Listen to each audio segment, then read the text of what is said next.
साथियों, मेरी आवाज जहां तक पहुंच रही है, आप तमाम आदरणीय बुजुर्गों का, माताओं बहनों का, किसान मजदूर भाइयों का, दुकानदार साथियों का, मेहनत मजूरी करके, ठेला रिक्शा चला करके, खेतों में खून पसीना बहा करके अपने परिवार का भरण पोषण करने वाले बखरी विधानसभा के, गढ़पुरा के आप तमाम निवासियों का मैं क्रांतिकारी इस्तकबाल करता हूं, आपका हार्दिक अभिनंदन करता हूं।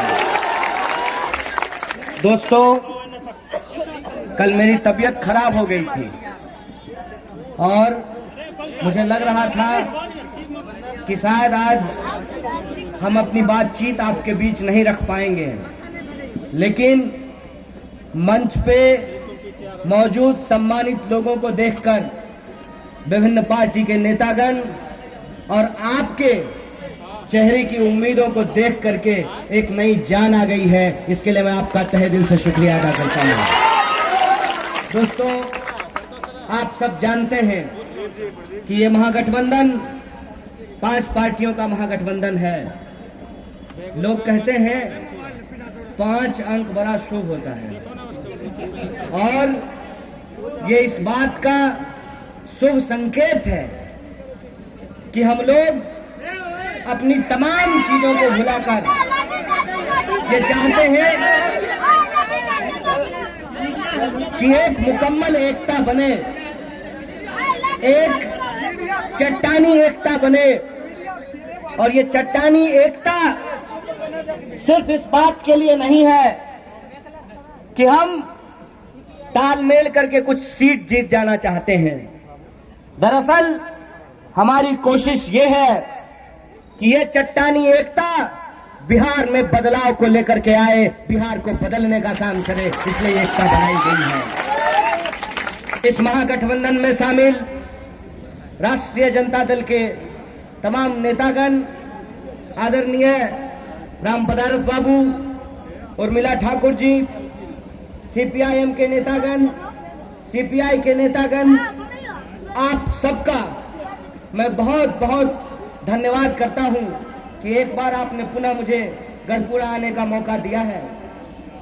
और विशेष रूप से मैं आप तमाम लोगों से ये आग्रह करता हूं, ये उम्मीद करता हूं कि आप सब लोग अगर बिहार का सरकार बदलना चाहते हैं, आप चाहते हैं कि इस राज्य को आगे बढ़ाने के लिए युवाओं की शक्ति की जरूरत है, युवाओं के जोश की जरूरत है, तो मैं आप तमाम लोगों से भी आग्रह करता हूं कि इस बार चेहरा नहीं देखिए, इस बार छाप नहीं देखिए, इस बार 5 पार्टियों का छाप एक ही है। ये हमारे लिए सिर्फ चुनाव नहीं है, हम बिहार में इसको आंदोलन के तौर पे देखते हैं कि ये सरकार हम बदलना चाहते हैं, एक नई सरकार बनाना चाहते हैं। इसीलिए ये कोई पारंपरिक चुनाव नहीं है। आप सब जानते हैं कि किन गंभीर परिस्थितियों में ये चुनाव हो रहा है। आप भूले नहीं होंगे कि जब पूरी दुनिया में एक महामारी आई जिसको कोरोना कहा गया, उस कोरोना को खत्म करने के लिए सरकार ने जो जो कहा, देश की जनता ने सब कुछ किया। थरिया बजेलो न, गोल बतैलो न, भागले कोरोना। और देखिए कि इस लॉकडाउन के चलते रोजी रोजगार बंद हो गया, कल कारखाने बंद हो गए, हमारे आपके परिवार के सदस्य, उनको वापस आने के लिए बस ट्रेन नहीं था। आप नेशनल हाईवे पे जाते तो छोटे छोटे बच्चों के साथ पूरा परिवार हजारों किलोमीटर चल करके बिहार वापस आया। हमारी हालत क्या है कि हमको अपनी हर चीज के लिए, हम भी बाहर में जाकर के पढ़ाई किए थे। क्यों? बेगूसराय में अगर विश्वविद्यालय होता तो हम बेगूसराय में नहीं पढ़ते। इसीलिए लोकसभा चुनाव जब हो रहा था तो हमने क्या मांग उठाई थी, याद कीजिए आप तमाम लोगों के बीच हम चुनाव प्रचार करने के लिए आए थे और हमने आपको क्या कहा था कि हमारा सवाल जात और धर्म का सवाल नहीं है, हमारा सवाल इंसान और इंसानियत का सवाल है। हमारा सवाल इस बात से जुड़ा हुआ है कि हम बिहार में बेहतर शिक्षा व्यवस्था चाहते हैं। इसीलिए अपनी घोषणा पत्र में हमने दिनकर विश्वविद्यालय बेगूसराय में बनाने की मांग की थी। याद कीजिए कि हम उस वक्त भी कहते थे और आज भी कह रहे हैं कि पढ़ने के लिए बाहर जाना पड़ेगा, इलाज कराने के लिए बाहर जाना पड़ेगा। क्यों? हमारे जिले में अगर एम्स जैसा अस्पताल होता तो वैशाली एक्सप्रेस में टिकट कटा करके दिल्ली जाना पड़ता इलाज कराने के लिए। याद कीजिए कि आपको पढ़ने के लिए, इलाज कराने के लिए और रोजी रोजगार के लिए अपना घर परिवार छोड़ करके जाना पड़ता है।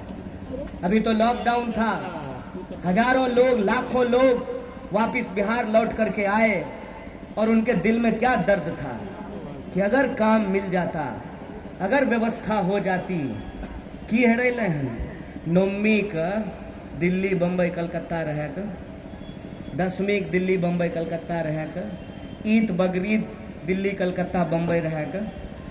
माए बाप जोर लोग नहीं दुर्गा मनाते हैं, माए बाप जोर लोग नहीं ईद सेवैयाँ खाते हैं। क्यों हमको घर परिवार छोड़ करके जाना पड़ता है? क्योंकि रोजी रोजगार नहीं है। और देखिए हमारी हालत कि जब बंद हो गए कल कारखाने, लोग वापस लौट करके आए और यहाँ इंतजार किए कि शायद कुछ होगा। दूर से वो भी सुनते थे, विकास का बड़ा बड़ा पोस्टर लगता है, सुशासन के बड़े बड़े दावे किए जाते हैं। जब वापस लौट करके आए तो उनको यह बात का एहसास हो गया कि विकास का इंजन, उसका इंजन फेल हो गया है, उसका मोबिल पलटी करने का जरूरत है। इस बात कहते हैं ना लोग कि तावा पे रखा हुआ रोटी को भी नहीं पलटिएगा तो रोटी जल जाता है। रोटी बनाए होंगे ना, माँ जो है घर में रोटी बनाती है ना, घर में पिताजी रोटी बनाए होंगे ना कभी, तो बिना पलटे जो है रोटी भी जल जाता है। और जो वादे हमसे किए गए थे उसकी हकीकत लोगों के सामने आ गया। क्या थी हकीकत? कि कोई क्वारंटाइन सेंटर नहीं था। सरकार ने कहा कि हमारे पास खिलाने के लिए अनाज नहीं है, आपके पास उड़ाने के लिए हेलीकॉप्टर है, लेकिन खिलाने के लिए अनाज नहीं है। और अस्पतालों की हालत यह थी कि एक बेड पे लाश पड़ी हुई है और दूसरा इंसान जो जिंदा है अपनी जिंदगी और मौत से जूझ रहा है, पानी का बोतल हाथ में पकड़े हुए हैं। ये तस्वीर आपने देखी थी कि नहीं देखी थी? पूरा बिहार को पूरा देश देख रहा है कि कोरोना के इस दौर में, लॉकडाउन के इस दौर में सरकार ने जो हमारे साथ छलावा किया, विकास और सुशासन के नाम पे जो हमारे साथ धोखा किया, क्या बिहार की जनता उसको पटकनी देती है कि नहीं देती है? बोलिए, दीजिएगा कि नहीं दीजिएगा? अब की बार बदलाव जरूरी है और इस बार इसीलिए हमारा संकल्प है कि सीट की संख्या हम नहीं देख रहे हैं, किस पार्टी को कितना सीट मिला, ये नहीं देख रहे हैं कि नेता कौन बनेंगे, ये देख रहे हैं कि बिहार की जनता के लिए नीति क्या बनेगी। उस बात के लिए हम लोग संघर्ष कर रहे हैं। और इसीलिए माननीय प्रधानमंत्री जब आए बिहार तो फिर से हम लोगों को कश्मीर ले जाने का प्रयास कर रहे थे। ऐसा है, कश्मीर से ही तो पैदल चल करके बिहार आए थे जब रोजी रोजगार बंद हो गया तो। और वही पंजाब, हरियाणा, दिल्ली, उत्तर प्रदेश होते हुए बिहार आए थे। उत्तर प्रदेश के मुख्यमंत्री जी आए और बड़ा बड़ा भाषण दे करके गए। एक कहावत है ना, अपन उपाय ने सूरदास बरतो। अपना राजकाज संभाल नहीं रहा है, हम लोगों को आकर के ज्ञान दे रहे हैं। साहब, कान खोल करके सुन लीजिए, ये बिहार की जनता है और बिहार का इतिहास ये है कि हम जब जब आते हैं अपने पर, तब तब लोगों के दांत खट्टे करते हैं, उनको छक्के छुड़ाते हैं। याद कीजिए, जब अंग्रेजों को लगता था कि हम ये देश छोड़ करके नहीं जाएंगे, तो 1942 के भारत छोड़ो आंदोलन में बेगूसराय की जनता ने पूरे देश कर दिखाया था कि आंदोलन कैसे किया जाता है। याद कीजिए, चाहे कोई भी दौर रहा हो, जब सत्ता निरंकुश होने लगती है तो बिहार का जनता जना भैंसी के लोग नहीं नाथे छे, वही नाथने का काम करती है। इस सरकार को जो गुमान हो गया है कि कोई इसको पलट नहीं सकता है, कोई इसको बदल नहीं सकता है, आप तमाम लोगों को यह संकल्प लेना पड़ेगा कि अगर इस देश के नेता अपने बारे में सोचते हैं, हमको भी अपने बारे में सोचना पड़ेगा, अपने बाल बच्चों के बारे में सोचना पड़ेगा। बोलिए, सोचिएगा कि नहीं सोचिएगा? संकल्प लेते हैं कि नहीं लेते हैं? सरकार बदलना है ना, मसुआए गेलो, मसुआइए नहीं। हम आपके साथ एक नारा लगाना चाहते हैं। हम कहेंगे जय हिंद, और आप इतनी जोर से बोलिएगा जय भारत कि दिल्ली की सत्ता हिलनी चाहिए। बोलिए, हिलेगी कि नहीं हिलेगी? जय हिंद, जय हिंद। हम कहेंगे जय बिहार, आप कहिएगा जय महागठबंधन। जय बिहार, जय बिहार। यह बिहार के मान सम्मान की लड़ाई है, और हमारा मान सम्मान ये कहता है कि अगर आप हमसे धोखा कीजिएगा तो आपको सबक सिखाने का यही मौका है। इप्टा एक गाना गाती है, फिर आया वो वक्त पुराना, सबको सबक सिखाएंगे, हंसुआ बाल पे बटन दबाकर अपना वोट गिराएंगे। ये बात आपको अपने दिमाग में रखना होगा।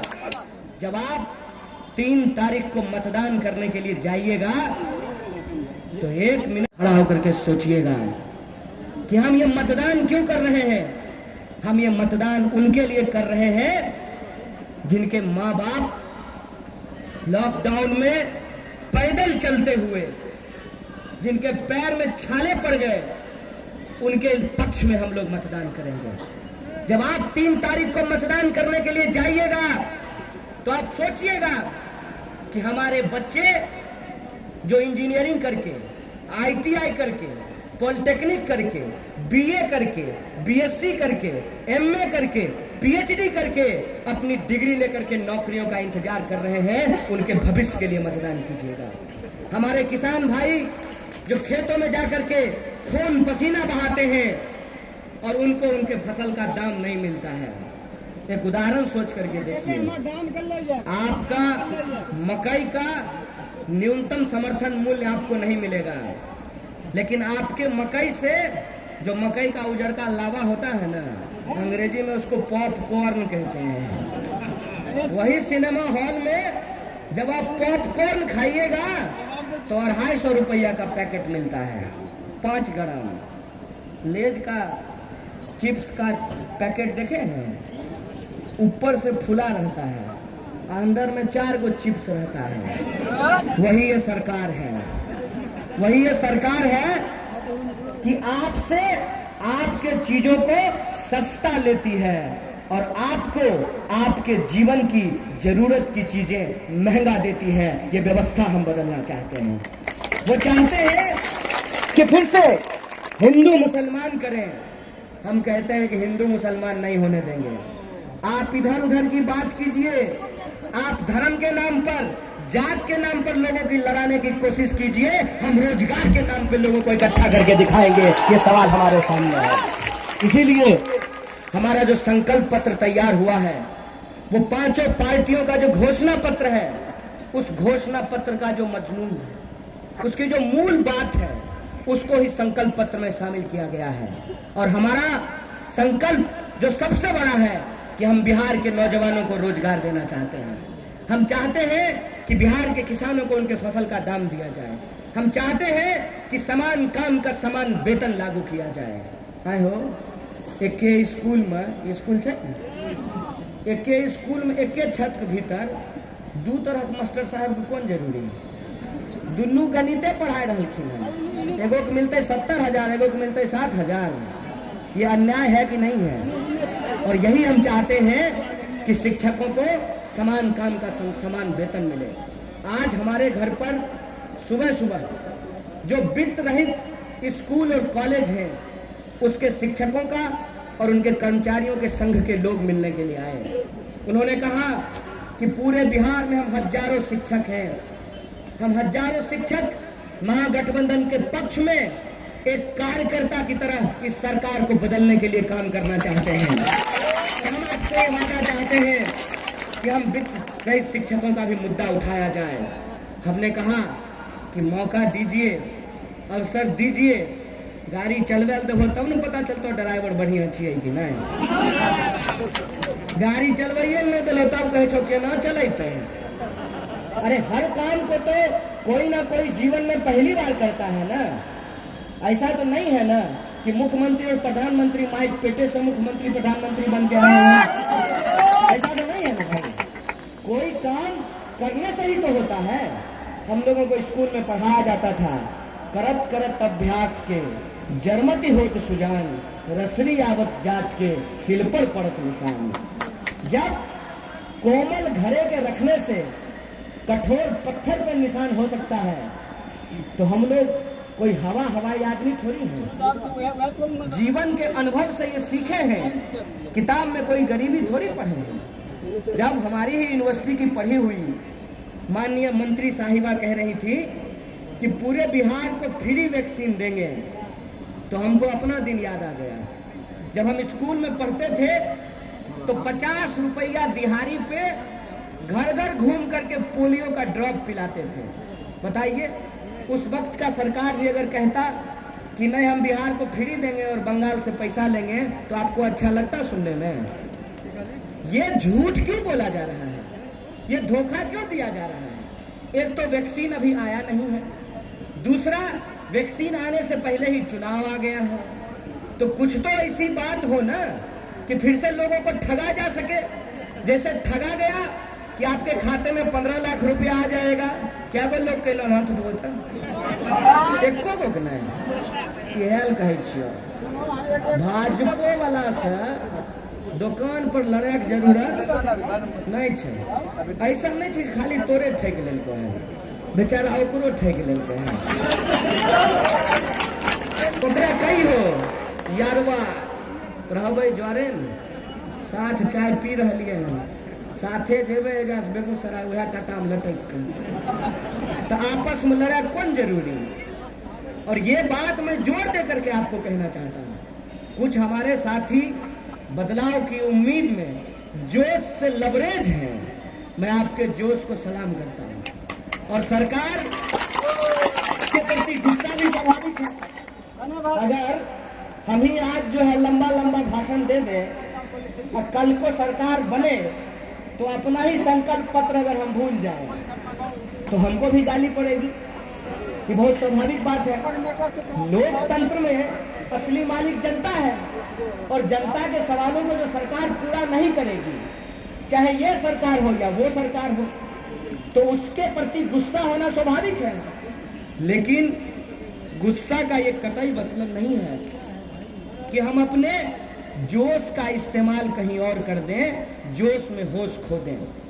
जोश में होश खोने की जरूरत नहीं है। मैंने कई जगह ये घटनाएं देखी कि सत्ता पक्ष के नेताओं के साथ धक्का मुक्की हो रहा है, स्वाभाविक बात है। लेकिन उनके साथ क्या धक्का मुक्की करेंगे? उनका बेचारा का क्या वैल्यू है? विधायक सब के ना एगो चौकीदारों इतना वैल्यू नहीं बचले है। हम सच बात बता रहे हैं आपको। विधायक अगर फोन करे थाना प्रभारी को, कहेगा रखिए बाद में बात करेंगे। कि हम थाना प्रभारी का बात बोल रहे हैं। डीएम को तो छोड़ दीजिए, एसपी को तो छोड़ दीजिए, डीजीपी को तो छोड़ दीजिए। ऐसा क्यों हुआ है? ऐसा इसलिए हुआ है कि जब विधायक जनता से वोट लेकर के अपना ईमान बेच देते हैं तो उनका रुतबा चला जाता है। किसी भी लोकतांत्रिक प्रक्रिया में नेता की ताकत जनता होती है और जिस दिन नेता जनता से कट जाए उस दिन ब्यूरोक्रेसी उसका सुनना बंद कर देती है। और यही स्थिति आज जनप्रतिनिधियों की हुई है, क्योंकि नेता को जनता अपने आंख से देख रही है कि कैसे हम वोट देते हैं और चुन करके जब जाता है तो पटना पहुंच करके, दिल्ली पहुंच करके कोना कोना खेलना शुरू कर देता है। आप देखिए कि कैसे चुने हुए विधायकों को कैदी की तरह बस पे बिठा करके इस होटल से उस होटल घुमाया जाता है। इसीलिए जब आज हम आपके बीच आए हैं तो पूरी जिम्मेवारी से ये बात कह रहे हैं कि अगर आप सूर्यकांत जी को जिताइएगा तो कम से कम आपको होटल होटल इनको आप घूमते हुए नहीं पाइएगा। किसी भी पार्टी के पास, किसी भी संगठन के पास, किसी भी खाते में इतना पैसा नहीं जमा हुआ है कि लाल झंडे के सिपाही के ईमान को खरीद ले। इसीलिए हम आपसे दावा करने के लिए आए हैं कि ये दोहरी चुनौती है। पहली चुनौती ये है कि आपको अपने गुस्से का और अपने जोश का होश से इस्तेमाल करना है, और आपको तब तक आराम नहीं करना है जब तक कि 10 तारीख को परिणाम हमारे पक्ष में नहीं आ जाता है। हम देखे छे लड़का सबको बड़ा जोश है, मार मोटरसाइकिल हुरहुरैने, एकदम फेसबुक पर लाइव कईने, सेल्फी खिंचैने, बहुत अच्छी बात है। और ये उत्साह देख करके ही हमने आपको कहा कि मेरी तबीयत खराब हो गई थी, एकदम स्वस्थ हो गए हैं आप लोगों को देख करके।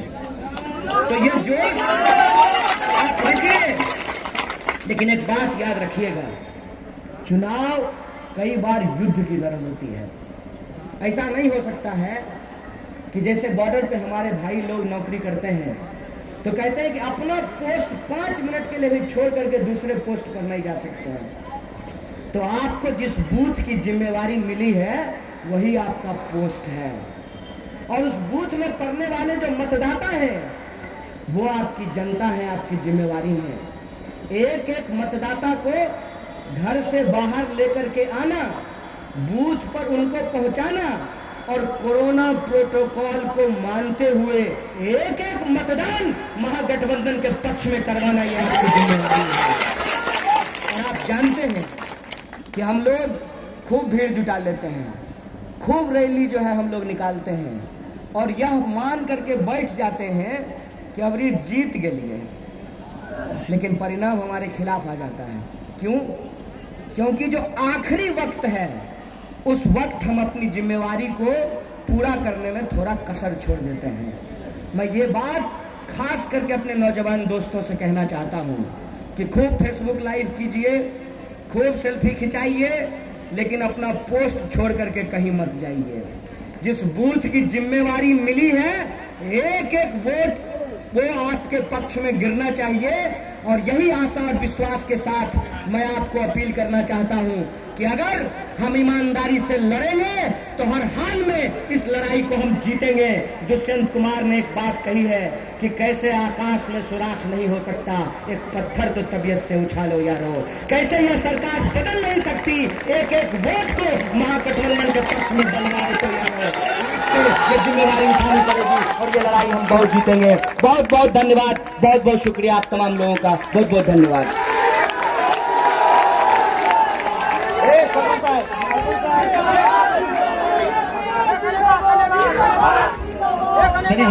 हाथ उठा करके जरा सा आशीर्वाद, हाथ उठा करके माननीय कन्हैया जी और हमारे महागठबंधन के सारे नेता आपसे आशीर्वाद के आकांक्षी हैं। आप तमाम लोग